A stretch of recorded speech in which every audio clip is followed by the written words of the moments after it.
This is going to be thrilling. This is going to be a 42-second long podcast. Well, we are not in Japan, where this episode was going to be recorded. I got COVID. You can't hear my stomach right now. It sounds like a... You want me to get a mic on it? I believe it has a mic on it. It's going... It's like a fucking motorcycle revving at a stoplight. Are you hungry? I don't know. You know, I can't taste anything. I can't smell anything. And it's changed my relationship with food quite a bit. You look like you've lost weight, actually. Yeah. In the least fun way possible. Because you just haven't been eating. Well, I fucking fasted involuntarily for 3 days in Japan. So we went to Japan. Went to Tokyo. And to do some investigation about the collapse of the Cross of Planning. But then also the kids, my 14-year-old's extremely into Japanese culture. So we decided to take the kids on this work trip. And we just investigated the hotel. It was a very expensive hotel stay. I guess it was like maybe 40 minutes before we landed in Tokyo. I noticed that feeling. I can always tell when I'm getting sick because I get like the postnasal drip feeling or something like that tingle. And I'm like, okay, well, we've been on this goddamn airplane for 10 days. Sorry, 10. That's what it felt like. That's what it feels like. 10 hours. We flew from here. Oh, no. Well, let's start at the fucking beginning. The plan was to fly from here in North Carolina to Seattle, spend the night in Seattle. Neither of us travel very well at this point. And so the point was to try to make this as like leisurely and easy on the body as possible. And then a hurricane was coming through North Carolina at the exact time that our plane was supposed to take off. So we had to change our flights kind of last minute to try to get out of here early, to get out of here on Thursday night rather than Friday. And we had no idea that the hurricane that was coming through was going to be what it ended up being for the people in Western North Carolina, which is just fucking devastating. We're in Central, so it wasn't a big deal here. We just thought it was going to be a storm that was going to be hard to fly. So we go to Seattle and we couldn't get a flight to Seattle. We had to get a flight to Portland, and then we had to drive from Portland to Seattle. And I don't know at what point during that I got exposed to COVID. I'm assuming it was at some point during that. And then we flew to Tokyo. So it's a 10-hour flight. And I start to feel a little bit weird, but I also hadn't slept. So I was jet lagged, and I just get disoriented very easy. And I'm telling you, there's something I'm just not the video game doesn't load for me in certain locations because I can't tell you how many times previous to the collapse of civilization, I have gone places, tried to go far away from my house, and I end up sick in bed the whole time. Could just be my immune system, the fact that my guts are always fucked up. But so then we go through customs, whatever. I'm feeling really weird, but it's also jet lag and disorientation, We go find food. I'm so much more tired than the rest of you. I'm falling apart. We're trying to order food and stuff, and I'm being a fucking absolute victim about it. Yeah. And then we did go to the most seedy little local sushi spot too, where there was no English menus. Nobody spoke English. It was we got another cat trying to DJ. Yeah, I mean, it wasn't seedy like Sorry, I seedy in didn't mean America, CD. but like, It was very local, and so it was like already a bit tough. yeah, You know, think of all the places we could have gone. We probably should have picked a little more easy one. yeah. At least for day one, I was like, we should have gone to something Americanized. Yeah, But and that was the only restaurant you got to experience was that. all I wanted to do in Tokyo was shop and eat. Yeah. And that's all I talked about for months. I'd never really left the country outside of like Caribbean type stuff. And I like to experience the culture and stuff, but man, was I fucking stoked for the food. I was so stoked to eat because my body hates all the fucking food in America, and I just knew that my body would love the food in Japan. And so then I wake up at 1. I can't take it, so I fall asleep way before everyone else. I'm like, put me to bed. And then I wake up at 1:30 and I'm like, it's such a weird feeling. This fucking virus is so strange. Now that I know it's COVID, it makes a lot of sense. Because I woke up and was like, I think I'm sick. Why can't I tell if I'm sick? I'm like out of my body or something. And I get up and I take a couple oil of oregano on an empty stomach, which I know better. And then go back. Or no, I don't go back to sleep. I just lay there in pain for a couple of hours. And then I'm like, no, I'm definitely like hella sick. So then I get up and I start making an electrolyte drink that wakes you up. And then I just start like dry heaving. And I don't know how there was no food in my stomach by this point, but the worst headache I've ever had in my life, and then dry heaving for like 7 hours, and it's the middle of the night, so I can't get like food into my belly, and just hell, just absolute hell. And then you went and took the kids out, and did I eat? I don't know if I ate the first day.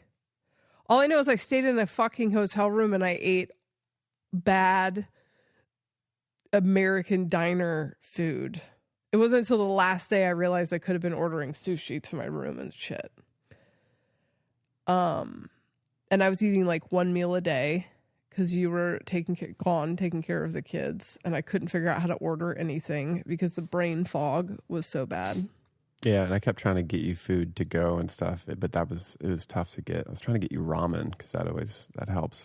But you can't really get ramen to go in Japan. It's more like you gotta go out. Yeah, and also you can't have like, I couldn't risk gluten because I didn't know why I got like stomach sick in the beginning.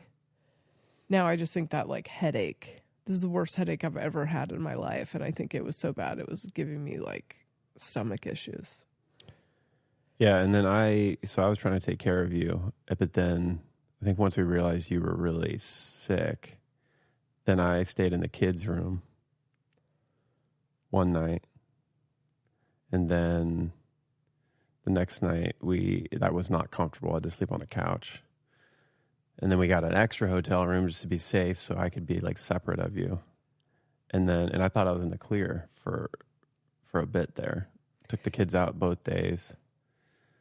Went hard. Like we were gone all day. Yeah, you came back. By the time you came back on the second night, I was like, oh no, you're toast. I knew you were toast the whole time. I'm like, there's no shit. You slept next to me. You're like up in my face when I'm like, because the first morning of it, I'm just writhing, crying. Right. Like I had to not. There were moments where I thought I was having a heart attack. I was just like, I don't know what this is. Like, this is crazy.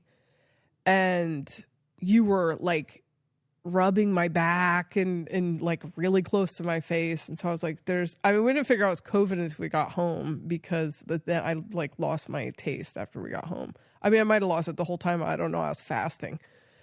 But, so then I got it on the last day pretty much. The day we were leaving. And then there was no flights out. There was no like, we couldn't, because when we looked into like postponing our return, so we weren't like fucking being the people that bring it Fly on the sick. plane, and there just was nothing to get out. Not to mention, I don't know that we would have then had to try to get the hotel rooms for longer. And then it's like the kids are going to get it most likely. So we just, we'll be here for a month waiting until nobody has it. So It's the worst to be any kind of sickness, but like COVID, when you're away, you don't have your comforts and stuff in a foreign country. Oh my God, it is hell. I was sick at one point when I'm like traveling with the band in Mexico. I've told you this, but I got some gnarly stomach flu and had to stay back. The tour like went on. We had a couple days off, and I had to stay back in like a small Mexico hotel room, and I had some doctor show up and give me a shot in the ass and like try to heal me. And it was so bad, man. It was like 48 hours of no sleep, just barfing, shitting, God. no food. It's like the worst to be somewhere not comfortable and get sick like that. So yeah, I got it the last day, and I just spent it was probably like 24 hours of no sleep. Just same thing you had. I didn't throw up or anything, but the headache was insane. It was unreal.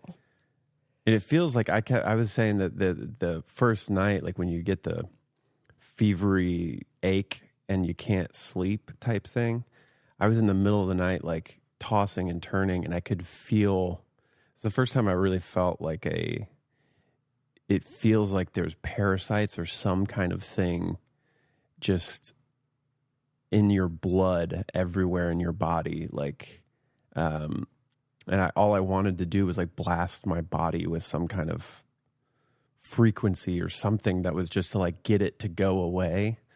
It just feels like it's like this poison like running through your veins. Yeah. That is the most uncomfortable feeling. Yeah, there is something otherworldly about this specific virus. I don't know that I've ever had it before. I think I must have, but I've never felt. Yeah, well, and to be clear, we didn't test for it, but No, we're basing this diagnosis off of intuition. the fact that I can't taste anything or smell I anything. I didn't get the no taste thing, but we Which is- basically still have it. It's like it's been 7 or 8 days for you. Yeah, we're still sick. We're home. This is We've just been sleeping like nonstop. It's like there's no relief. The lethargicness to it is like brutal. No headaches or anything anymore for me, but I still have a headache.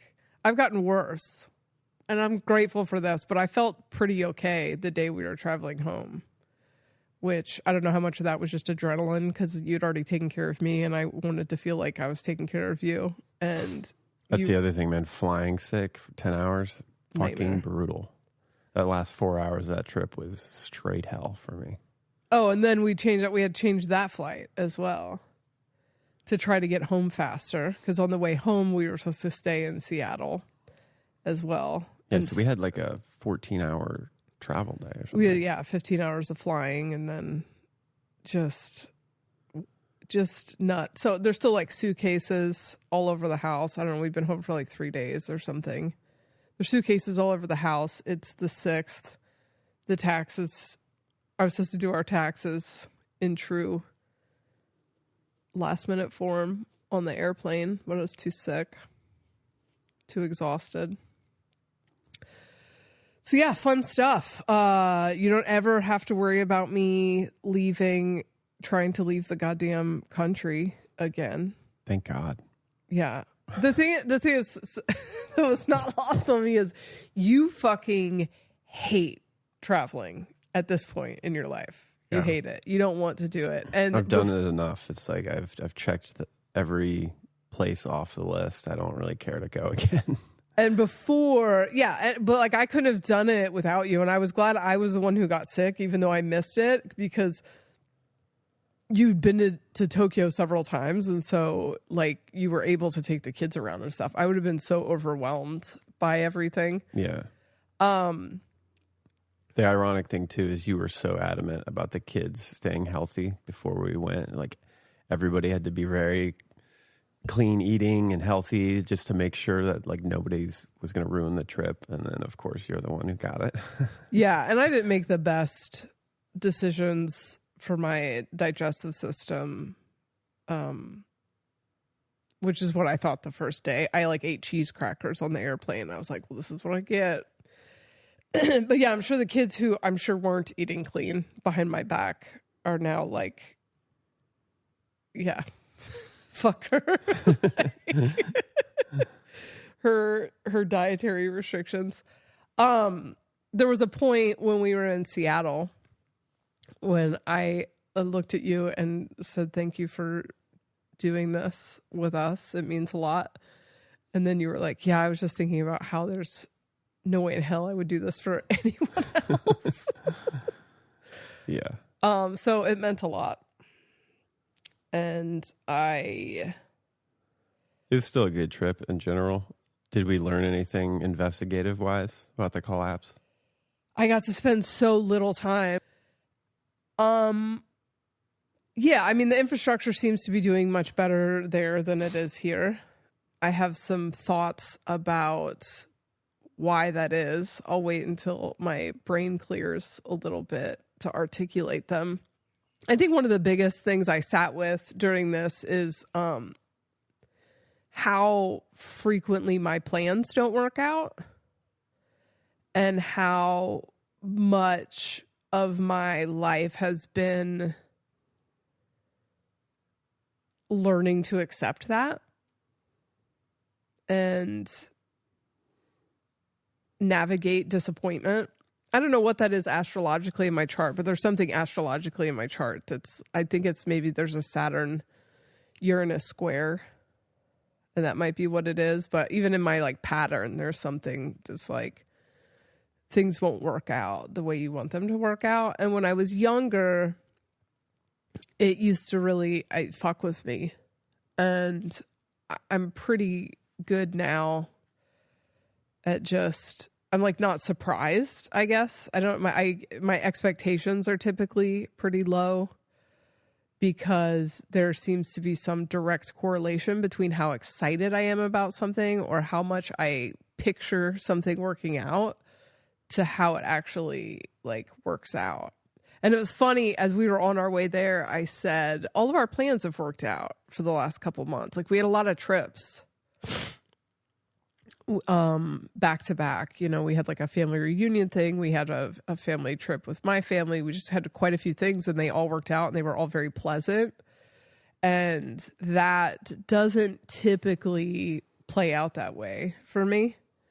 And I'm not saying that in like a victim way either, like that I've taken that on as an identity. Because to be honest, I didn't even really connect that until I saw it on the pattern and was like, oh, that is true.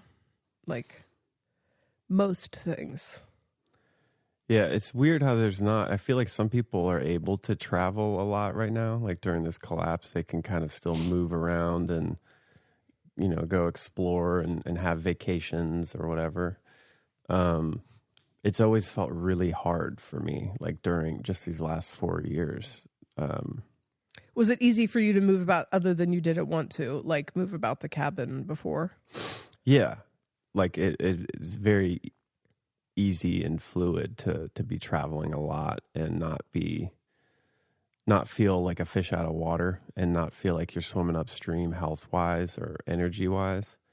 But for me, in the last 4 or 5 years, it's like all I want to do is anchor down somewhere and control my environment, control my eating, and like just to really be clean. I think we've developed at home just such a like specific, unique way to be healthy, you know, like having hydrogen water and having like the right food and cleanse, like everything that we eat here is clean and we source it well. It's hard to do that when you're traveling. Yeah. And it sounds so like poshy, but it's not. I think there is something to it, to what's going on in the world right now. You know, each individual is going to be different, but that's why it's like hard to see sometimes, because I'm like, I feel like my intuition is saying like stay home and focus on the body and spiritual growth and everything, and so reading and studying and all of that. But then you see other people that are like thriving, traveling and seem to be healthy. But for me, it's like I'm like, the world's fucking crumbling. And like, why do I don't want to be jumping on planes and going to other places while it's collapsing. Like, I'm going to get caught out somewhere. And then it just feels like so heavy being anywhere else, you know? And so I don't know if it is just individual. That's just where I'm at and where I feel like most safe is to be home and to be able to control everything.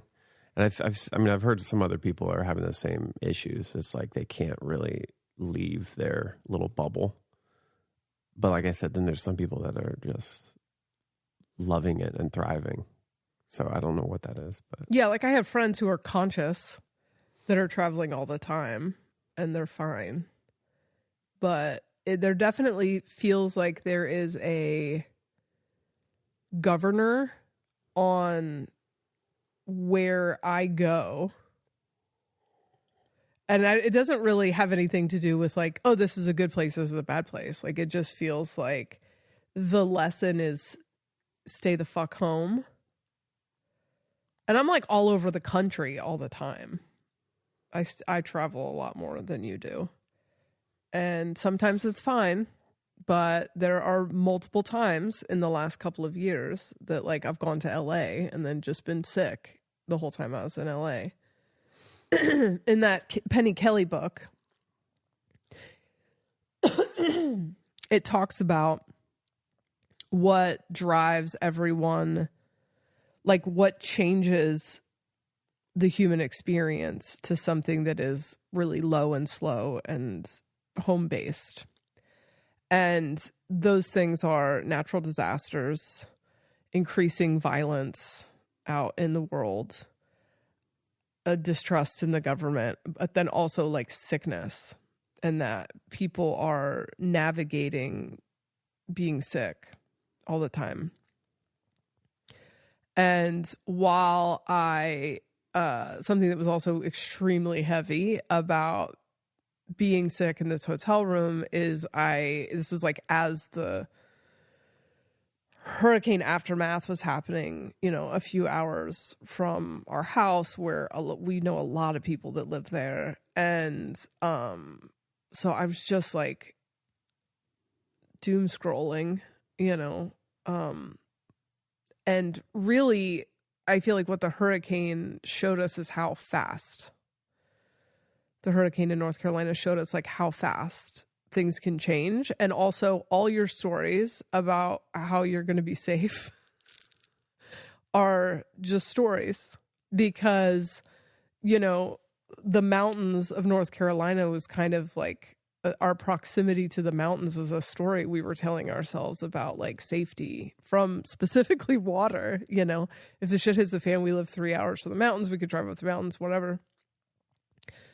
And now we're seeing things happen that have never happened before. And we are watching like topography of the earth change, which is something that we know is coming. And, you know, I believe it has more to do with the topography of human consciousness changing and the video game changing than like, climate change, fatalism, we need to fix it, whatever kind of thing. Not to say those two things can't exist. Like one can be a story about the other, but we've known these changes are coming. And I feel like this really kind of showed like the collapse isn't something that's coming, it's something that's here. And then being like so sick and not home, and yeah, I don't know, it all felt very connected. It also felt like not a warning, but you know, I've been kind of wrestling with just like constant dopamine seeking rather than what I know I should be prioritizing, which is my body being strong. You know, my endurance is at an all-time low, and I'm physically getting weaker from being sedentary. Yeah, I don't know. It was all very heavy. And I definitely see how this slowly pushes people like inward. Right? Like, and maybe not everybody, like everything's not for everybody. Everyone's not existing at the exact same frequency always. But because you talk like this is just for the transition, but I feel like that's an okie doke from you. Like when you go, maybe one day we can travel and stuff, but for now it's just like we're supposed to be home. But like, do you really believe that, or that's just some shit you're saying? No, I kind of do. I really think, and that's why I've said, like in the last 4 years, it just feels, for me specifically, like I think it's different for everybody else, but with the deepening awareness of the collapse and how it's changing, and the kind of the necessary aspect of all of this. It's dark, but there is this like infrastructure collapse. There's a reason, because there's the systems that don't work anymore and that are not benefiting people need to fall away, and that takes that's just going to be some uncomfortable times, and to be traveling around and just kind of having expectations on the experience of life as normal it's not normal right now. Like there's so much unknown to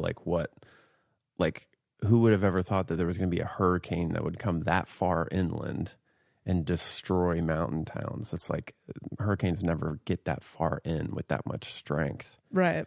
And so the unpredictability of it, it feels like that's with most of those predictions within human design and all of this astrological stuff.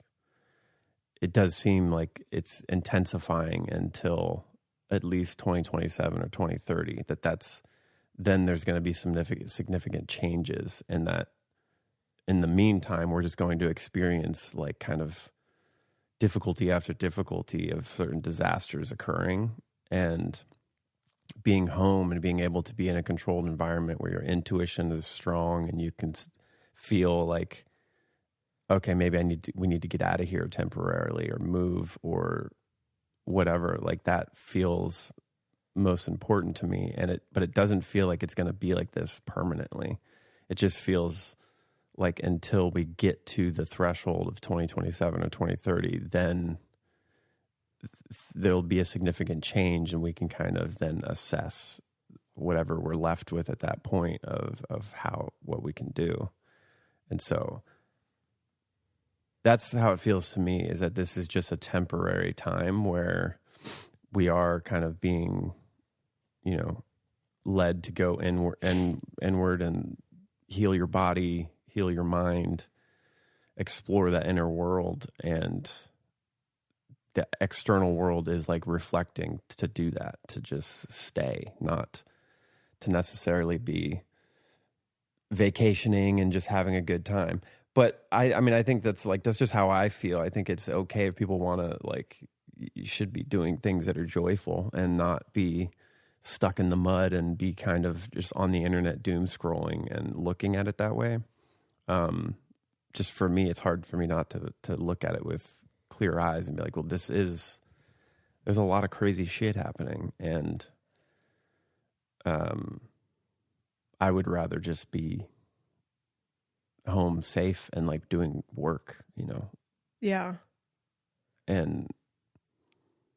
But it does feel like by 2030 things are going to be back to a place where it'll be a little bit more free flowing and open. And I don't know if that's going to be there will be, cities are not going to look the same, and there's going to be a lot of destruction and maybe a little bit of chaos. But I think we're in the thick of it right now, Yeah, I can't decide if the entirety of the Cross of Sleeping Phoenix is nonstop transition, or if it's just the beginning of it.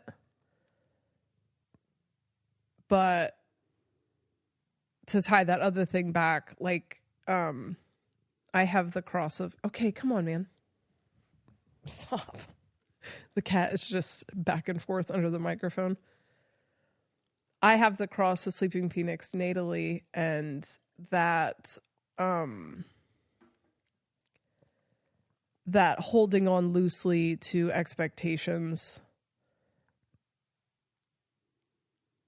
of how things are going to work out feels connected to that. You know, you used to be able to make plans for, you know, years into the future. And it's the lesson we've all had to learn is that since 2020, you don't know. Like really, you can't make a business plan for the next 5 years. Your business may become obsolete. You have no idea what's going to happen to the world. Like 2020 was really like a huge wake up call that everything is not as solid as we used to believe it is. Like everything is actually really fragile. And I think that was an enormously valuable lesson for us to learn as a collective, like for our evolving consciousness, because the illusion of linearity and security, which is the thing I want to say about like the mountains, right? Is like, it's the stories we tell ourselves about external things. Like you get a job, you go into a line of work, and like the boomers love to say, like, people are always going to need their hair cut. People are always going to need this. People are always going to need this. But it's like, we don't know. We don't know if people are always going to need their haircut. We don't know if people are always going to need roads. We don't know what is coming in the future because reality is changing so fast. And the things that people want and the things that people need and the way that the earth is working and the sickness, like there's so many variables now that there is no external security. And that is the lesson that is really being hammered home. And that is the lesson that is being hammered home through the incompetence of the government is like, no one's coming to say, like, everything you thought you could put your feet on, you can't. Right. And that is scary, yet extremely powerful for your consciousness once you learn the lesson, because you just show up different. You exist different. You have to trust your intuition. If you can't trust the systems, you can't trust the stories, you can't trust the past. I think that's the biggest lesson is like all of the rules are changing in reality. And so you can't draw from the past. You can't go, well, this area doesn't flood. Everything's changing. Mm-hmm. Everything's so different. Yeah, I mean, I think that's the hard part about this change is that you look at it from one perspective and it literally feels like the end of the world. Yeah. Because it is the end of a lot of what we've known to be our security.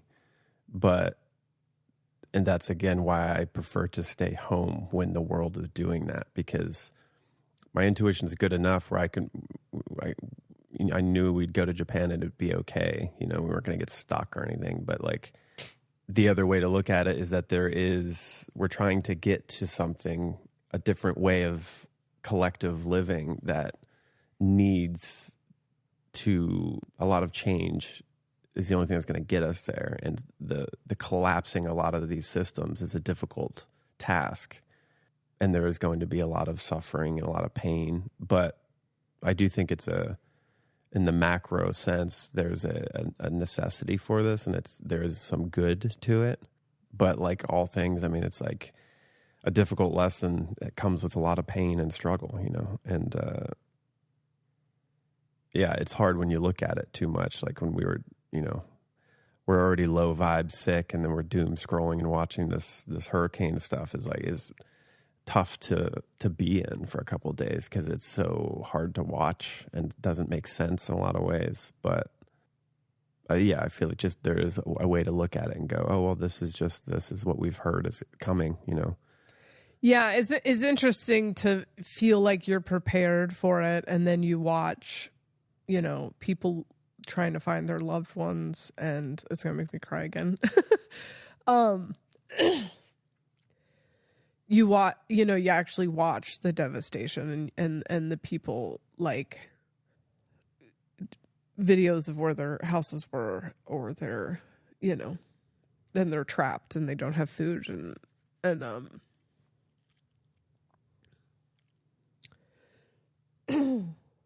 you realize you kind of we can't be prepared for this. And which is fine. I mean, I think an important part of the process is to feel the grief, Yeah. and to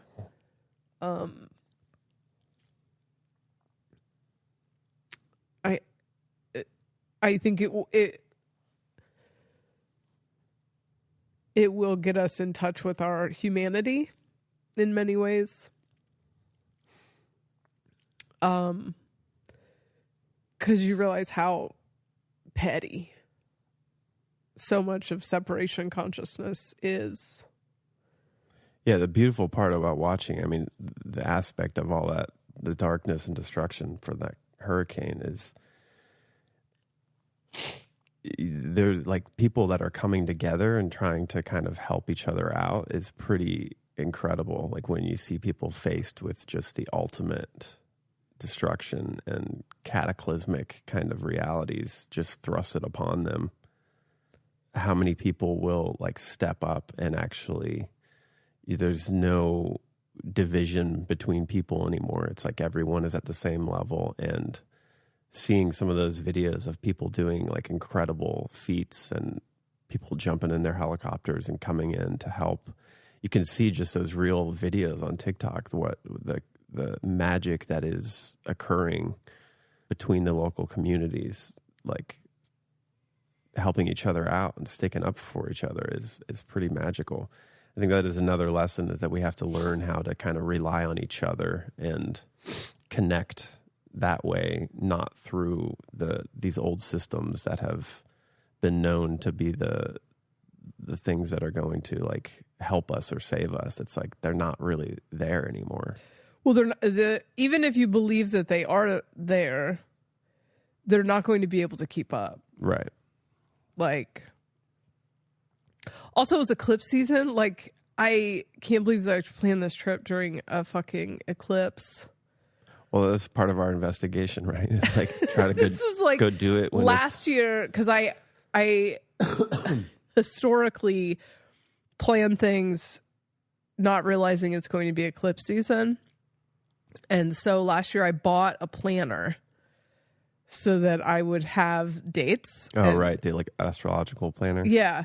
But then the writing was too cursive or something. I don't know, some fucking thing that shuts my brain down. And so I couldn't read it. I'm like, it's like in gold foil letters and then too cursive-y and fancy. And so like, but whatever, I could have still used like AI. But our fall was so insane with stuff, my sister's wedding, the family reunion. And then I didn't want to go later in the winter because I didn't want the risk of getting sick to be high. So I wanted to get in there before flu season. So anyway, but to leave the house during eclipse season's nuts, and leave the country especially. And this was such a weird eclipse season because I typically feel very manic during eclipse seasons. And it was absolute silence. It's energetic silence. And I didn't realize that was the calm before the storm that was happening there.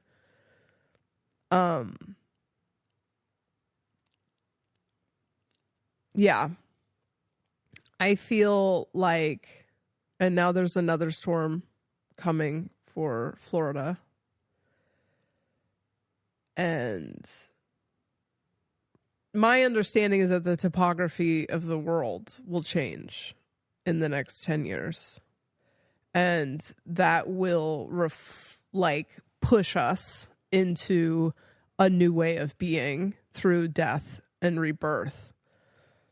And I believe we are now seeing that really, not just here, but there's like an entire part of California, Palos Verdes or whatever, falling into the ocean. Like all the sinkholes and stuff. Yeah.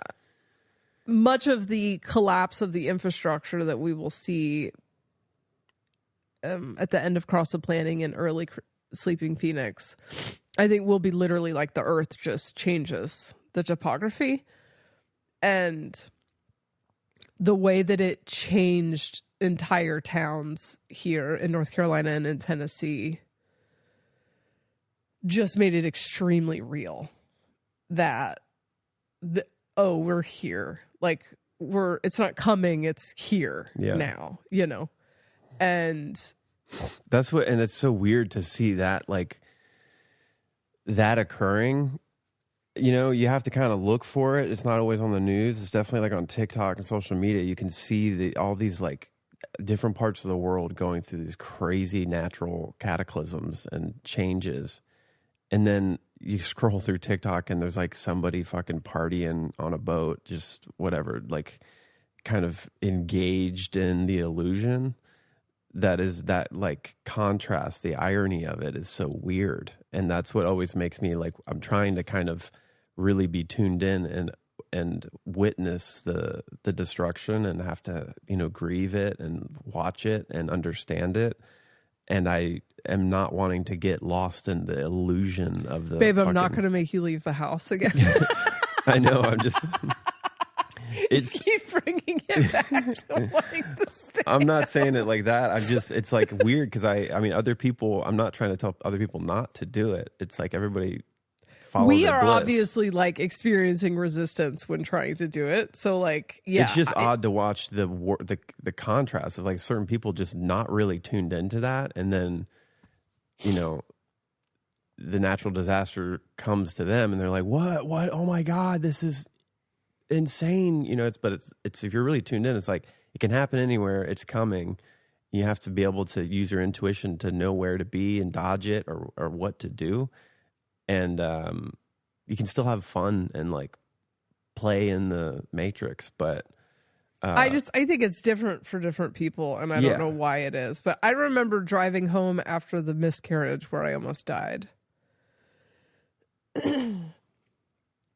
And was it dark when we were driving home, or did my brain just remember it as dark? But I remember stopped at a red light and looking into a restaurant where everyone was like laughing and having fun, and just like witnessing the juxtaposition of like, we just lost a baby. I just almost died.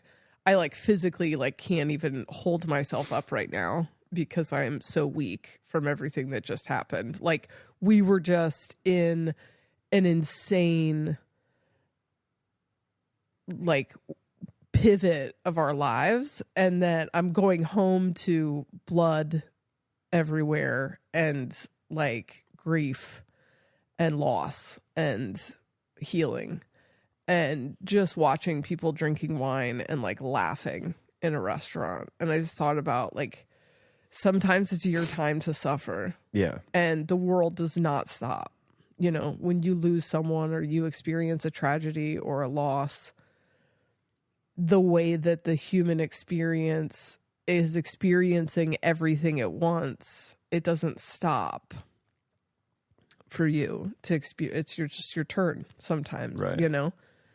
And I thought the same thing. Like I think that whenever something like this is happening, or whenever I'm really focused on something in the world that's happening, that's heavy, or, you know, whatever, it's the juxtaposition of like, you know, prank videos, you know, up against just like loss and death. And I think it will be like that all the way through it.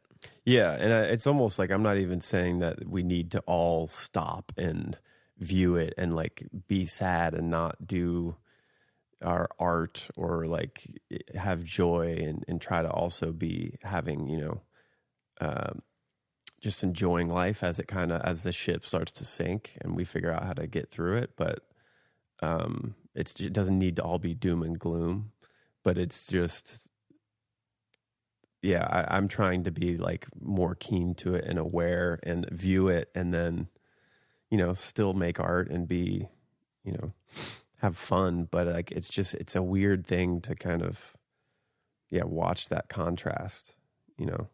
And I think there's like an awareness as well that like my soul definitely enjoys the story of being here, quote unquote, working the shifts, you know? And so my soul is very tuned into that. And so I don't get to escape it when it's upon us, you know, and it comes in waves. And I remember asking the aliens in 2021, because after 2020 and people started like going back to normal, quote unquote, going back to normal, like I couldn't fathom that. I was like, I hated that. We were both like, what? It felt like a zombie timeline. And we tried, like at one point you were like trying with the band and the band was at the house and they were all trying to be normal. And it just is so fucking weird. And I'm like, there's no world to go back to. Like, I was so resistant to it. And it's weird because I'm not resistant to people like being happy and going back to whatever makes them happy. But like, there's so much of, I think at that time, you know, the good part of that whole pandemic was everybody went internal and everybody started to have eyes on some of the corruption and some of the illusion not being what they thought it was. And I was like excited for the growth that we collectively were all starting to see something and we were going to kind of come together and not have the desire to go back into the illusion and just forget it all happened, you know. But I think everybody was so eager to do that. The second everything opened back up and things were, you know, people could go back to quote normalcy, I was resistant to it. I was like, we haven't really gotten the lesson yet. We haven't gotten the tip. Like we need to kind of really come together and go internal still. I was like frustrated that everybody wanted to go back to normal. I was like, no. We need to, I don't want people to suffer, but like there's some change, there's some like amazing change that could come from this. And that's kind of what I'm talking to about this. It's just people are still like obsessed with the illusion and just being lost in that, forgetting that there is this like incredible kind of opportunity upon us that it does involve a lot of pain and suffering and destruction of things, but there's a way through. And, you know, shelving the desire to go just get lost for a little bit as we move through the transition seems to be highly beneficial if we all are able to do that. Yeah, well, to me, it feels like there's going to come a point where you don't have a choice. Yeah, I think we're going to get handed that. And I mean, that's why we're seeing, you know, there's going to be a lot of death and stuff as well. And to me, I remember saying this in 2020 and getting made fun of, but it feels like the Three Little Pigs of like building your house out of brick versus, you know, getting a D.R. Horton new construction build is like, what did you do with the window of time right in between? Did you like let go of, I don't even, I'm being careful about what I say because I think sometimes people listen to people on podcasts and then they use it as like an excuse to convince themselves they're doing the wrong thing. And the reality is, since 2020, I never went back to stand up because it straight up feels like I can't. Like I can tell that if I tried to go back to stand up, I would end up sick all the time. Nothing would work. My flights would get canceled all the time. Like I can feel the resistance to me trying to go back to that timeline without having to even experience it. So I went back out for like, I think a week with Aaron in 2022 and confirmed that it was like swimming upstream. And then for what? To what end? You know, comedy essentially led me to this work, which is like what my soul wants to do anyway. But it seems to work for other people. Yeah. And so I would say if there's not evidence of resistance in your life, there's not evidence that you're living in dissonance, then fucking do it. Like, you know, I don't know that everyone's purpose isn't the same. I think you and I are deeply connected to this transition. And and we're deeply connected to it because it's what we're passionate about. It's what we care about. It's what we enjoy talking about. And so like that's being reflected back to us in our like reality. Now, I don't know. I have felt like flying on airplanes was just not, that's something that we take for granted as like something that we're going to be able to do forever. And it didn't feel like that doesn't feel true to me. And which was part of the reason that I wanted the kids to see somewhere besides the States, because I just don't know that that's something they're going to be able to do when they get older. Mm-hmm. But got a crying kid. That's a sick cry. Yeah, that's what I was just thinking. She'd been sleeping all afternoon. Yep. Okay, false alarm. She's not sick. She's just severely jet lagged and just woke up at 5 o'clock. She's upset that nobody woke her up. But I'm avoiding the children because I don't want to get them sick. So I've not been parenting much. It's weird that they're stuck on Japan time since we never successfully got on Japan time while we were there. We kind of did by the last couple of days. Yeah. I feel like everyone was waking up at 3 a.m. Yeah, but just, well, I mean, I guess the kids did like wake up pretty early every day, but. Anyway. Yeah. So 2020, we hunkered down. It was very obvious that it was the end to me. It was obvious that it was the end of the world. The beginning of the end. Yeah. I mean, to me, it feels like that. And I didn't have the container of like cross a planning yet. I didn't have the stuff that I now like call it cross a planning, cross a sleeping Phoenix, whatever. We knew something was coming. When 2020 hit, it felt like a very obvious ending to me. And the further it gets in the rear view, the more like obvious that it's true. And then people started talking about going back to normal. I want to say in the summer of 2020, because I did an episode called Zombie Timeline on Soberish, talking about people like trying to get back to normal. And then 2021 came, and then people were really like focused on, you know, certain medical treatments were going to get us back to normal. And I remember finding it odd that people just thought it was just a pandemic. Like it felt like many people, including spiritual people, did not catch that something energetically, fundamentally had changed about reality. And it didn't have fuck all to do with this virus. Like the virus was the story. That's the thing I'm talking about climate change. Is like, sure, there's whatever. There's a story about a shift. You're not going to stop the shift by addressing the story. That's just going to be the story about how it happened. Right. Because the pandemic was a story that we told ourselves about the end of what I would now call the cross of planning.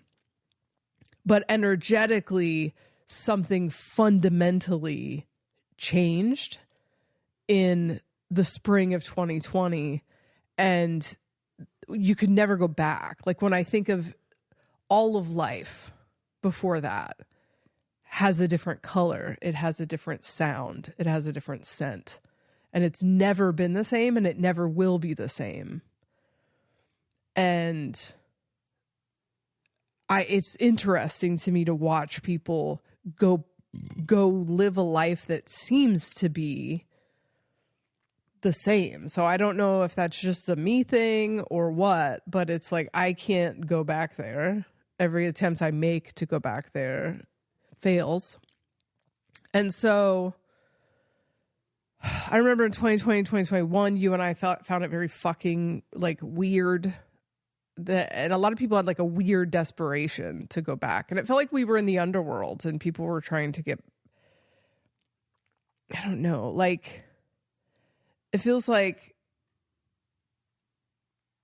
you know, like we died and people were trying to create dreams in which they could believe they were still alive or something. It's like so hard to even like put a descriptor to. Yeah. Because it's energetic, but it's something that you and I both felt, and it felt impossible to go back to quote unquote normal. And then after like 2022, 2023, I don't know, there's like some semblance, I guess, of quote unquote normal, but there's like a party vibe to life before 2020 that is gone. And by party, I mean, I don't know, drama, something. I feel like we talked about this in the melancholy of infinite awareness is like, it's just different. Like consciousness is different. And it feels like we are preparing for life to be very different. And I don't know how much of us feeling like it should just sit still and decondition right now, because when the changes come, then we're not wildly tethered to something that's not here anymore. And so, you know, your desire to just be home, which you hilariously brought every conversation back to on this podcast. I'm very passionate about it. I just went back and edited it a little bit. And it was like, yeah, we're talking about like 20 different things. And each time you're like, yes, this is why it's very important. And I was That like, we I'm don't sorry travel. I made you leave, babe. I knew I'd have to just go through some, go to a couple trips, and then eventually we'd get the message. Yeah, I guess because I have been of the like, I don't necessarily resonate with your take, which is that it's a transition and then we'll eventually be able to go back. I think my belief is that it's actually this is last call. And so I think that it's like, to expand on what I'm saying is not to try to get you to agree with it, but I'm not saying it's going to go back to normal. Like we'll be able to just by 2030 now we can go travel the world how we did. I think it's just going to be very different, but we can, we can move about the world more fluidly than we can right now, in a way that, like, I think the change that's coming, there's so much unknown, it's kind of a mystery of what the new world is going to be and what it's going to entail, what kind of technology is going to be available, how government is going to look, how states are going to look, countries are going to look. And so I see it as becoming, like, I do agree. We need to be like deconditioning and like detaching from a lot of things. And more than anything, just being very open-handed with like what kind of change is coming. right. But I see it as being like something fundamental changing in our technology that then allows us to, in a new way, start to connect with people and travel. And that might even, at some point entail travel that is not plane. It is more of a, like, you can shoot from here to Japan in a couple hours. And Yeah. It's far more sustainable and healthy on the body. But we have to upgrade to that. I think there's a lot of what's going on too internally is DNA changing, which is hard to understand, when we're feeling lethargy and like internal, when there's like a solar flare or something that's actually, or we're feeling sick. We do get like these kind of rogue sicknesses that don't have any explanation, that I think are aspects of DNA changing to enable us to get to a place in a new world where that's what is you're going to have like different DNA. And so that going through that change is when I think it's important to be able to be healthy and safe where you are and be aware of those changes and be able to process them and upgrade. And then at a certain point, we'll be able to, we don't have to be in our little like bubbles. It's like the chrysalis, the caterpillar changing into a butterfly. It's like, you have to be focused on the change and like really, really allowing yourself to morph into this new being. And then collectively we'll be able to connect again in a very different way that I think is still somewhat unknown. You know, there's a lot of ideas and prophecy and stuff, but I don't know exactly what it'll look like. It just feels like that there is going to be at some point where there'll be a like sigh of relief of the destruction and the change, that we will be able to connect again and travel but it's like in a new way so it won't be like it's going to go back to normal. There's going to be a new normal, and there will be more exciting things to explore as experiences that potentially, you know, are connected to things like technology enhancing travel, technology enhancing telepathic connection, all these things that are based on internal states, that's where the focus should be. We're expanding those parts of our mind and our body that then soon there's going to actually be an infrastructure that will support it. And so I feel the same way when there was like a desire to go back really quickly. Once the change had just started, that is like, no, we're not there yet. We don't want to keep amplifying this old system and trying to go back to it to play again. We have to wait till this new thing comes. And to prepare for the new thing to come, like, you have to change your body, you have to change your mind, you have to be open to all of that and decondition the old ways. It's like it's not done yet, you know, we haven't cooked yet. So like going back, forcing ourselves to get back in and try to like continue this dream state. I mean, part of me, like I said, it's kind of like you were saying, it's the last moment to try to have some of these experiences that we'll never be able to have again.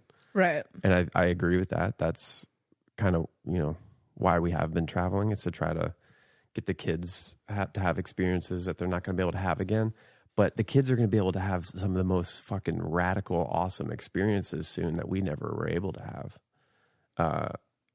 I think we will be able to experience it too, but there's just, to me, there's so much unknown of what potentially could be coming. There could be life extension. There could be, you know, time travel. There could be telepathic connections. There's so much. Well, yeah. I mean, I think that there's like, I don't think they're like 3 to 5 years away. But I think that the innovation that will come as a result of the collapse of infrastructure and like humanity being forced to go inward will result in like progress of the human potential. Yeah. And so that's really exciting. I think the human potential part is probably 20 years away. You know? Yeah, I agree. I don't think it's like by 2030 we're going to be time traveling, but I think the vast majority of what we will experience for the next 20 years is going to be transition on transition on transition. And that's exciting to me. I'm stoked for that. I just don't want to travel. Bringing it back again. It's like, I just want to sit and focus on my growth. This is fucking PTSD. It's not like, I guess it's just my own personal experience. I traveled the world. I'm so thankful for it and I loved it. But like I fucking did it. I'm not, it doesn't excite me to go see other cultures anymore. And that's just me because of the life experience I had. That's not, everybody still wants to do that. I get it. There's a lot to be had from going to other cultures, a lot of growth and understanding of yourself when you go do that. Yeah, and it's hard not to project, our own experience onto everyone else. I know in like 2021, I definitely was like, what the fuck is everyone trying to run back to? It's not there anymore. And then we stayed pretty locked in and close to home for a long time after everyone else started going back out. And I would say most of our life is pretty like home centric. You more than me, but it does feel like we're being prepared for a way of life that is going to be the way of life for a long time. Yeah. And I don't think that there's like a hierarchy of experience here in that,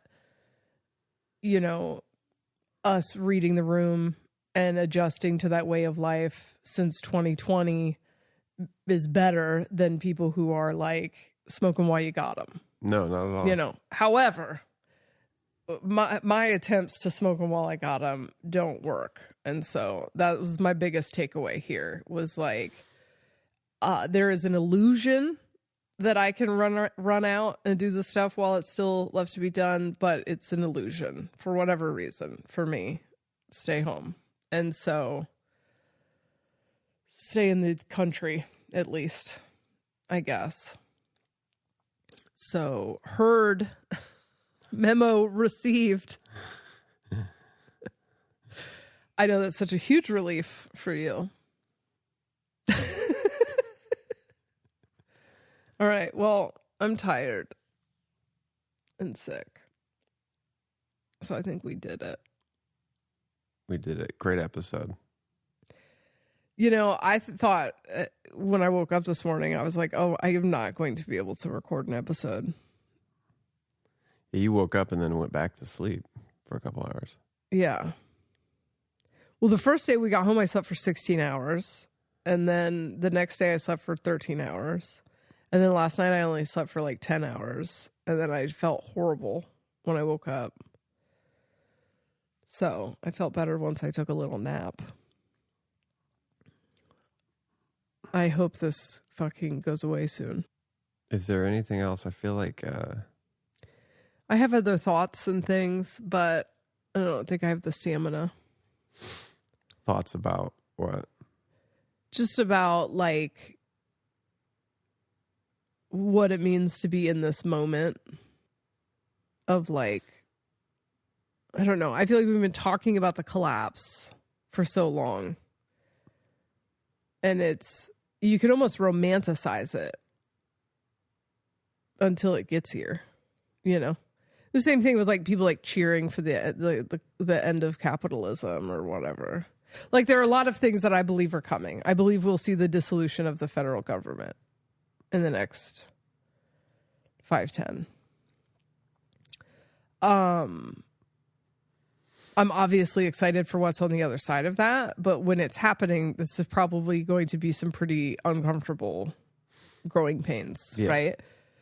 I'm excited for the next stage of human evolution and a reality in which humans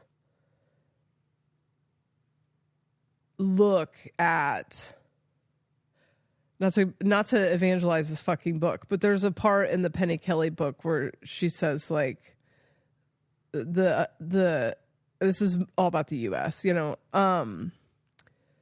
attitude around land ownership changes and people just stop, like humans just stop believing in land ownership. And I can totally see that happening because it's a made up fucking idea, right? And a lot of that idea, I believe, comes from like the background frequency, to take it back to human design.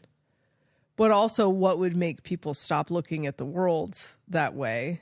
And it's like when we just take hit after hit after hit after hit from nature, and you just don't have fucking time, you know, or energy. The structure just like can't survive because like we're surviving, you know? And that's all like from a distance, when it's like some vague, nebulous in the future, whatever, we're like, yeah, I'm stoked for the shift. But then when we get little indicators that it's here, you know, or it's like almost 2025.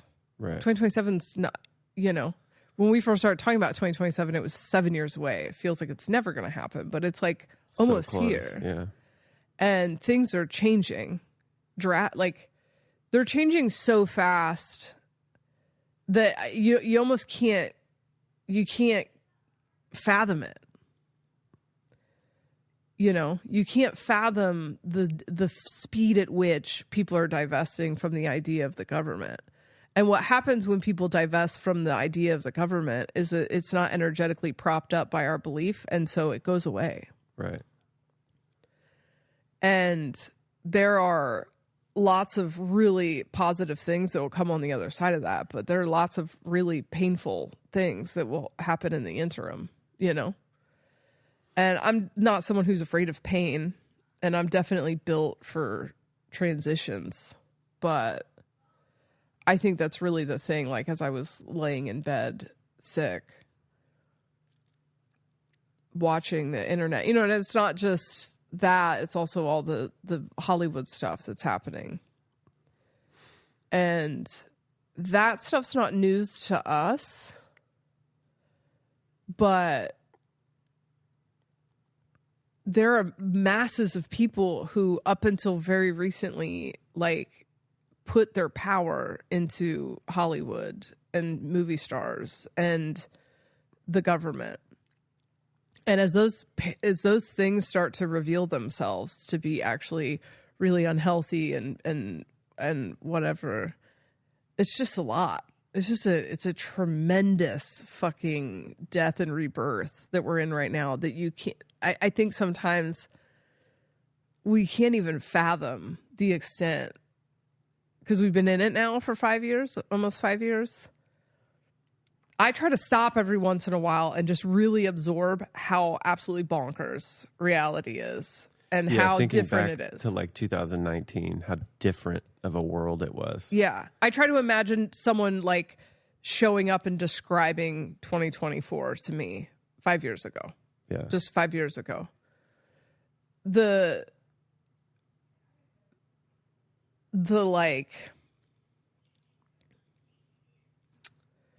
multiple attempts on fucking a former president's life, and it's just that sort of stuff just comes and goes in the new, like, there's 2 moons right now. There's 2 moons. Well, then there's like no moon for a minute. I think there's some people that thought the moon has disappeared.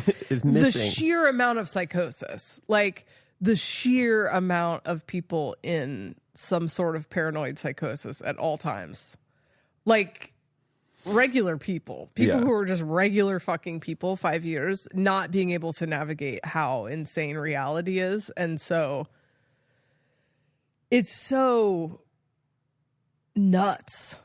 Reality is so nuts right now. And it's every single fucking day, and has been.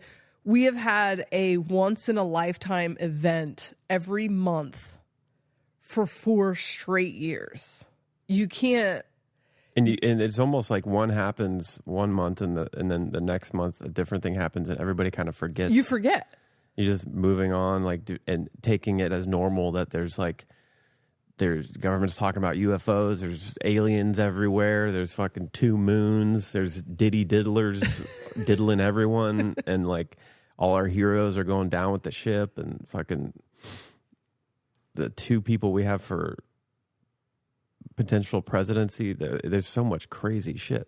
This is why I don't want to travel. I just want to stay home. Have I mentioned how important I think it is to stay home? It's just too crazy.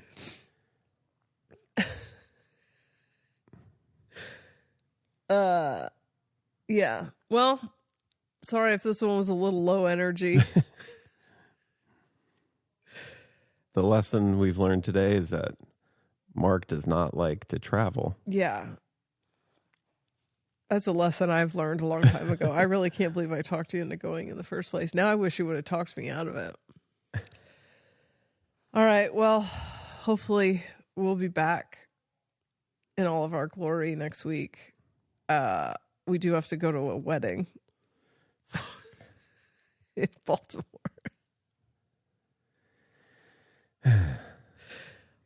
On Saturday. Hopefully we'll make it. Yeah. It's domestic. Yeah. All right, love you, bye. Bye.